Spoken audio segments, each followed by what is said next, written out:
Her her Mahadev, how are you? I hope you will be fine. तर आज आहे आमच्या पप्पांचा बड्डे. पप्पा म्हणजेच माझे फादर इन लॉ. आणि त्यांच्यासमोर हे दिसत आहे तुम्हाला 75 खजुरांचे दिवे.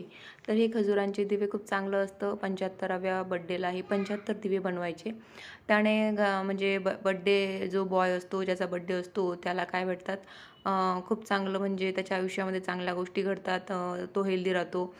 प्रॉस्पेरिटी वगैरे खूप चांगल्या वाईब्स त्याने मिळतात. म्हणून आम्ही ते बाहेरनंच ऑर्डर केले होते. घरी बनवणार होतो पण तेवढा वेळ नव्हता. अचानक बड्डे मोठा करायचं ठरवलं आणि नंतर मग आम्ही ते बाहेरनं ऑर्डर केले. नंतर मग घरी त्यांना पप्पांना सगळ्यांनी औक्षण केलं.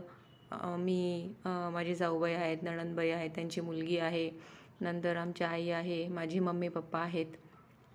सर्वांनी त्यांना औक्षण केलं आणि ज्यांनी कोणी जे काही गिफ्ट्स आणले होते ते त्यांना दिले. त्यानंतर माझ्या चॅनलला जर तुम्ही अजून सबस्क्राईब नसेल केले तर प्लीज सबस्क्राईब माय चॅनल. इथे बघा माझी मुलगी माझ्याकडे कशी पाहत आहे. आणि नंतर मग सर्वांनी त्यांचे दर्शन घेतले आणि नंतर मग आम्ही निघालो आहे आता बाहेर रेस्टॉरंटमध्ये. कारण घरी फक्त आम्ही औक्षण आणि दर्शनाचाच कार्यक्रम ठेवला होता. केक कटिंग, जेवण वगैरे सगळं आम्ही बाहेर करणार होतो.